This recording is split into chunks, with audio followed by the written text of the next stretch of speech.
यानंतर एक अत्यंत महत्त्वाची बातमी समोर येते आहे। मुंबई पुणे महामार्गावर 35 तास प्रवासी कोंडीत अडकले होते। सरकारने यावेळी टोल माफीचे आदेश दिले, मात्र कंत्राटदाराने चक्क 5 कोटी 16 लाख रुपयांची टोल वसुली केल्याची माहिती समोर आली आहे। एकीकडे प्रवाशांचे हाल होत होते तर दुसरीकडे कंत्राटदार टोल वसुली करत होते। या प्रकारामुळे सरकारी आदेशाला केराची टोपली दाखवणाऱ्या या कंत्राटदारावर आता कारवाई होणार का असा प्रश्न उपस्थित होतोय।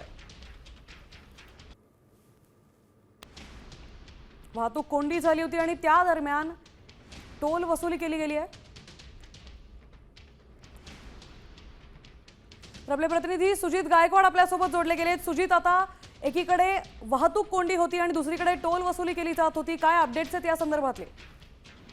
3 फेब्रुवारीची घटना आहे, ज्या मुंबई पुणे एक्सप्रेस वरती आडुशी बोगद्याजवळ जो अपघात घडला होता। या अपघातामुळे अभूतपूर्व अशी वाहतूक कोंडी लागली होती आणि या वाहतूक कोंडीच्यामुळे अनेक लहान मुलांचे, आबालवृद्धांचे वाहतूक कोंडीतच मोठ्या प्रमाणात हाल झाले होते। अशा परिस्थितीतही संबंधित कंत्राटदारानं मोठ्या प्रमाणात तिथे टोल वसुली सुरूच ठेवली होती। माहिती अधिकारामध्ये जी माहिती मिळाली ती अतिशय धक्कादायक आहे।